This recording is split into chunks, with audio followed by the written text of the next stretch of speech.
ये कहानी है एक ऐसे लड़के की जिसे कहीं से सुपर पावर्स मिल जाती हैं। अब वो इन पावर्स को कैसे इस्तेमाल करके एक से एक बड़े कांड करता है और सबके नाक में दम कर देता है, वो हम देखेंगे। कहानी की शुरुआत में हम इस झिंगुर को देखते हैं जो बस में चढ़ता है, लेकिन उसे कोई भी अपनी सीट नहीं दे रहा होता है। फिर हम देखते हैं एक लड़की को जिसे झिंगुर बहुत पसंद करता है, लेकिन उसकी औकात नहीं होती है उससे जाकर बात करने की। और उसके बगल जो बॉयफ्रेंड बैठा हुआ है उसका नाम है महेश दल्ला। तभी वहाँ पे काला उसका पिछौंडा टिकाने के लिए उसे सीट दे देता है। दरअसल ये कालिया कोई और नहीं उसका इकलौता दोस्त होता है। जिसके बाद ये सब एनिमल जेनेटिक लैब पहुंचते हैं, जहाँ पे हमें बहुत सारे जानवर देखने को मिलते हैं, जिसमें से एक हमारा झिंगुर होता है। लैब में फोटोग्राफी करना मना होता है। फिर वो देखता है अपनी पसंद वाली लड़की को और उसके पास चला जाता है और उसे इम्प्रेस करने के लिए वो सफेद तोते की फोटो लेता है। जिसके बाद वो तोता जल जाता है। उस तोते की आग बुझाने के लिए वो अपने पैरों का इस्तेमाल करता है, जिससे वो तोता जाकर महेश दल्ले के सर पर लगता है। यहाँ पे महेश दल्ला उसकी जमकर पिटाई करने वाला ही होता है, लेकिन तभी उसका चाचा आके वहाँ पे रोक लेता है, जो कि जेनेटिक लैब को फंड कर रहा है। तभी हमारे चाचा को खांसी आती है और वो सूर्यवंशम वाली उल्टी कर देता है। बस जैसे ही चाचा जाते हैं, फिर महेश दल्ला झिंगुर से फाइटिंग करने लगता है और फिर उसे धक्का देता है, जिससे वो जानवरों की फूलों जैसी टट्टी पर गिर जाता है। उसको गुस्सा आता है, लेकिन इतना ज्यादा गुस्सा नहीं आता, क्योंकि भाई गोबर को टट्टी से क्या फर्क पड़ेगा। फिर उसके बाद झिंगुर अपने शरीर की टट्टी हटाने के लिए एक केमिकल का इस्तेमाल करता है, जिससे सभी जानवर झिंगुर की तरफ अट्रैक्ट होने लगते हैं। दरअसल आपको बता दें कि वो केमिकल मेल जानवरों को फीमेल जानवर की तरफ अट्रैक्ट करने के लिए बनाया हुआ होता है। तभी वहाँ पे एक हेलीकॉप्टर आता है, यानी कि ड्रैगन फ्लाई आता है और वो उसको काट लेता है। फिर उसके बाद जैसे ही डॉक्टर लैब को खोलते हैं, तभी बहुत सारे जानवर आ जाते हैं और फिर वो झिंगुर के ऊपर कूद के उसके साथ जबरदस्ती करने लगते हैं। ये सब देखकर सब लोग हैरान हो जाते हैं। इसके बाद झिंगुर हारा हुआ थका हुआ अपने घर पहुंचता है और उसके दादा कहते हैं कि मछलियों को खाना खिलाना मत भूलना। फिर उसके बाद वो फिश टैंक में उल्टी कर देता है और वो अपने रूम में आ जाता है और फिर वो बेहोश हो जाता है। दूसरी तरफ हम देखते हैं कि डॉक्टर ने कई सालों की तपस्या करके एक मशीन बनाई हुई होती है जो भयंकर से भयंकर बीमारी को ठीक कर सकती है। चचा उसके बाद उस मशीन में बैठ जाते हैं, क्योंकि उन्हें भी एक बहुत बड़ी बीमारी होती है। डॉक्टर उसे बताते हैं कि ये मशीन अभी पूरी तरह से टेस्ट नहीं की गई है, इसमें तो बहुत सारी कमियां हैं। लेकिन तभी चाचा कहते हैं भाई ज्ञान मत दे और मशीन चालू कर दे। फिर उसके बाद मशीन चालू हो जाती है और वो अपनी पावर चाचा को देने लगती है, क्योंकि उस मशीन को अच्छे से टेस्ट नहीं किया गया था, इसलिए वो ओवरहीट होकर ब्लास्ट हो जाती है। तभी चाचा के पास एक आदमी आता है जो इसको फंड कर रहा होता है। फिर उसे कहता है अबे यार टाइम खराब किया, चल निकल यहाँ से। फिर इसके बाद चाचा उसका हाथ पकड़ लेता है और उसकी सारी की सारी जवानी को अपने अंदर घुसा देता है, जिसके बाद वो बिल्कुल स्वस्थ और तंदुरुस्त हो जाता है। फिर उसके बाद झिंगुर 5 दिन बाद होश में आता है और फिर उसके बाद वो एक कमाल का पटाखा देखता है। हालांकि वो पटाखा वही है जिसे वो पसंद करता है। फिर इसके बाद वो कॉलेज पहुंचता है, जहाँ पे स्टीवन हॉकिंग्स को बुलाया गया होता है ताकि वो बच्चों को मोटिवेट कर सके। और वो एक मिसाल बनाते हैं कि जो इंसान चल नहीं सकता, बोल नहीं सकता, कुछ कर नहीं सकता, वो आज कितनी आगे है। फिर उसके बाद हमारा झिंगुर पता नहीं क्या कर रहा होता है, लेकिन उसके हाथ वॉश बेसिन से चिपक जाते हैं। वो अपना हाथ उससे छुड़ाने की बहुत कोशिश करता है, जिसके बाद वॉश बेसिन निकल जाता है और महेश दल्ले की खोपड़ी पर लग जाता है। और महेश दल्ला उससे कहता है डब्बे में डब्बा, डब्बे में भूत, मारूंगा इतना बन जाएगा भूत। फिर उसके बाद महेश दल्ला उसे घूंसा मारता है, लेकिन वो बच जाता है और अपने आप को बचाने के लिए जैसे ही वो वहाँ से निकलने की कोशिश करता है, लेकिन उसका हाथ एक प्रोफेसर के कपड़ों से चिपक जाता है, जिससे वो प्रोफेसर के सारे कपड़े फाड़ देता है। तभी उसका हाथ एक और प्रोफेसर के गुब्बारों में चिपक जाता है, जिससे चल जाता है पता कि उस महिला प्रोफेसर ने किस तरह का इनर पहना है। फिर उसके बाद वो वहाँ से भाग जाता है और अब हमारे झिंगुर को चल जाता है पता कि उसके पास सुपर पावर्स हैं। ये देखकर वो बहुत खुश हो जाता है और फिर उसके बाद दीवार पर चढ़ने लगता है, जहाँ पे वो हमें कमाल के स्टंट्स दिखाता है। फिर इसके बाद 700 साल पहले जो डायनासोर्स रह रहे थे उससे भी पुरानी एक बुढ़ी दिखती है जो सड़क क्रॉस कर रही होती है। तब हमें एक ट्रक दिखता है जिसके ब्रेक फेल हो चुके हैं। अब झिंगुर क्योंकि उसे हीरो बनना होता है, इसलिए वो बुढ़िया को धक्का देकर ट्रक के सामने आ जाता है, लेकिन ट्रक का कबाड़ा हो जाता है क्योंकि वो अब एक सुपरमैन बन चुका था। लेकिन जिस बुढ़िया को धक्का देकर उसने बचाया था वो एक घास काटने वाली मशीन में गिर जाती है। अब हम क्या कर सकते हैं भाई, जब झिंगुर की किस्मत ऐसी लिखी हो। वो अपने घर पहुंचता है, लेकिन दादाजी गलती से नीडल गन से फायर कर देते हैं, लेकिन झिंगुर उसे अपने हाथ से रोक लेता है। दादाजी कहते हैं कि यार तुमने ऐसा कैसे कर लिया, तुम तो बिल्कुल निठल्ले हो। वो कहता है कि बस आजकल थोड़ी सुपरमैन की फिल्में देख रहा हूँ, मेरे पास सुपर पावर्स आ चुकी है, चाहे तो आप आजमा लो। फिर इसके बाद दादाजी जोश में आते हैं और उसके पेट में चाकू घुसा देते हैं, लेकिन हमारे झिंगुर को कुछ फर्क नहीं पड़ता। फिर कहानी पीछे जाती है, जहाँ पे झिंगुर छोटा था और कुछ बदमाश उसके मॉम डैड पर हमला कर देते हैं, लेकिन उसकी ही अजीबोगरीब हरकत की वजह से मॉम और डैड मारे जाते हैं और मरते वक्त उसके डैड खानदान की विरासत देते हैं, जो कि एक जंग लगी अंगूठी होती है और झिंगुर की तरह बिना काम की थी। फिर इसके बाद कहानी प्रेजेंट में आती है और झिंगुर उस रिंग को फेंक देता है, लेकिन वो रिंग बाउंस बैक होकर उसके पास ही आती है। तभी इसके बाद उसकी पसंदीदा लड़की आती है और फिर उनके बीच में बात होती है, जिसमें वो बताती है कि मैं महेश दल्ले को कुछ खास पसंद नहीं करती, लेकिन ना जाने मैं उसे डेट क्यों कर रही हूँ। तभी वहाँ पे उसका बॉयफ्रेंड आ जाता है, वो भी एक चमचमाती अपनी बहन की कार लेकर, और झिंगुर बोलता है वाह व्हाट अ नाइस कार। तभी वहाँ पे वो लड़की कहती है कि जब तुम्हें मुझे डेट पे ले जाना हो तो तुम भी ऐसी ही महंगी कार लेकर आना। फिर इसके बाद वो महंगी कार का नाम सुन के अपनी खटारा साइकिल को देखता है, जहाँ जहाँ पे उसकी साइकिल उसके अरमानों की तरह ही बिखर जाती है। फिर अगले दिन वो अपनी दादी के साथ बैंक में कार लोन लेने के लिए जाता है, जहाँ पे मैनेजर कहता है कि तुम बेकार हो, बेरोजगार हो, तुम्हें कार लोन कैसे मिलेगा। फिर इसके बाद इतने में ही एक रॉबर बैंक में चोरी करने के लिए आ जाता है और जैसे ही वो वहाँ से भाग रहा होता है तो हमें लगता है कि हमारा सस्ता स्पाइडरमैन कुछ करेगा, लेकिन वो उल्टा दरवाजा खोल के लुटेरे की मदद कर देता है। मैनेजर कहता है कि यार तुमने रोका क्यों नहीं। वो कहता है कि यार तुमने तो कहा था कि मैं बेकार हूँ। तभी वहाँ पे गन फायरिंग की आवाज आती है और वो जैसे ही बाहर आता है तो देखता है कि उसके दादाजी उस गोली का शिकार हो गए थे। दादाजी को हॉस्पिटल में भर्ती कराया जाता है और हम वहीं पे चाचा जी को देखते हैं जिनकी एनर्जी डाउन हो रही थी और उसकी ही वजह से उनकी तबियत खराब होने लगती है। और तभी वहाँ पे उसकी वाइफ आती है और वो उसका हाथ पकड़ता है और उसकी सारी जवानी खींच लेता है, जिससे उसकी वाइफ की वहीं पर मौत हो जाती है। फिर इसके बाद हमारा झिंगुर सड़क पर घूम रहा होता है, तभी व्हील चेयर पर एक आदमी आता है और वो उसे एक हैरी पॉटर टाइप के स्कूल में ले जाता है, जहाँ पे झिंगुर की तरह ही और बच्चे होते हैं जिनके पास सुपरनैचुरल पावर्स होती हैं। यार पता नहीं इस डायरेक्टर ने क्या सोच के ये फिल्म बनाई थी। फिर इसके बाद वो झिंगुर अपने लिए एक सूट बनाता है और वो बन जाता है झिंगुर मैन। फिर उसका दोस्त पूछता है कि यार वो ठीक है लेकिन तू सांस ले पा रहा है। तभी उसे याद आता है और उसकी सांस घुटने लगती है और वो बेहोश हो जाता है। फिर उसके बाद से वो अपनी सिटी से क्राइम खत्म करने के लिए बिल्डिंग पर बैठ जाता है। तभी वहाँ पे एक और सुपर हीरो आता है। वो कहता है कि यार ये जो तू स्पाइडरमैन पोज दे रहा है कहीं और दे, ये मेरी जगह है। झिंगुर उससे उसकी सुपर पावर्स पूछता है और वो भी अपनी सुपर पावर्स दिखाता है जो कि बहुत गर्म थी, मतलब बहुत गर्म, जिससे वो जलने लगता है और झिंगुर उसे बचाने के लिए उस पर पानी फेंकता है जो कि दरअसल पेट्रोल होती है, जिससे उसकी आग और बढ़ जाती है। फिर वो नीचे गिर जाता है और उसका टाइम खत्म हो जाता है। फिर उसके बाद झिंगुर उसकी पर्सनल सीट ले लेता है और शहर से क्राइम खत्म करने लगता है। देखते ही देखते वो इतना हिट हो जाता है कि भाई किसी ने सोचा नहीं होगा। और फिर तभी एंट्री होती है हमारे विलन की और जैसे हम देखते हैं कि ये कौन है, भाई ये तो हमारे चाचा ही होते हैं जो कि लोगों को छूते हैं और उनकी जवानी चूस लेते हैं। फिर इसके बाद वो पुलिस फोर्स पर हमला करने वाले ही होते हैं, लेकिन वहाँ पर हो जाती है एंट्री झिंगुर की। वो उसे एक बढ़िया सा पंच मारता है और वो दूर जाकर गिरता है। फिर इसके बाद इन दोनों में फाइट चालू हो जाती है। फिर इसके बाद स्पाइडरमैन के विलन की तरह वो उस पर आक्रमण करता है, लेकिन हमारा झिंगुर बेहोश हो जाता है और फिर वो विलन वहाँ से भाग जाता है। तभी वहाँ पे झिंगुर टीवी देख रहा होता है जहाँ पे पुलिस बोल रही होती है कि हमें किसी भी सुपर हीरो की जरूरत नहीं है, हमें बस चाहिए पुलिस। फिर इसके बाद कुछ गुंडे आते हैं और वो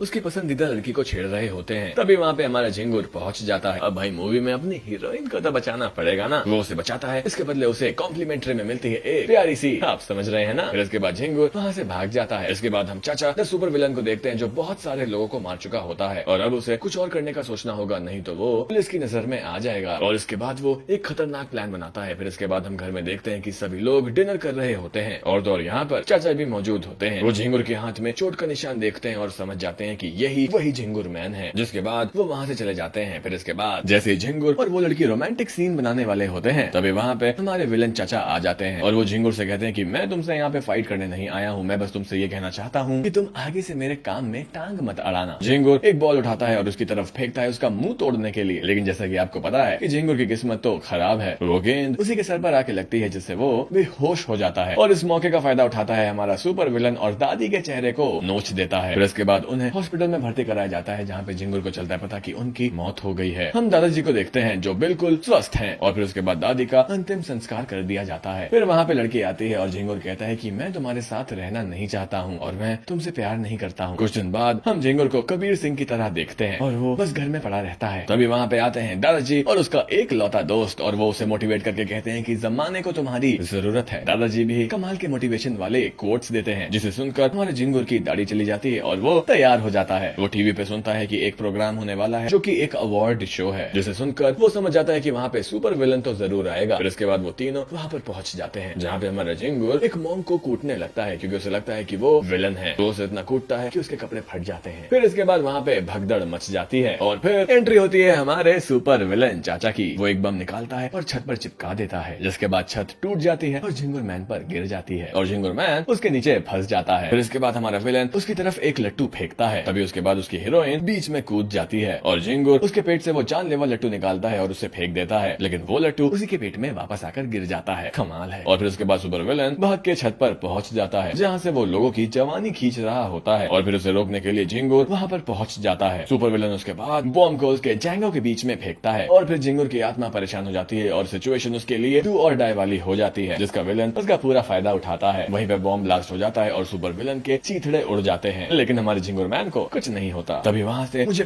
बचाओ की आवाज आती है। तभी झिंगुर बिल्डिंग से छलांग लगाता है और अपनी हीरोइन को पकड़ लेता है और तभी वो लड़की झिंगुर के हाथ में रिंग देखकर समझ आती है कि ये तो पड़ोस वाला आदमी ही है। फिर इसके बाद वो एक रोमांटिक मोमेंट का एंजॉय करते हैं और हमारी कहानी खत्म हो जाती है।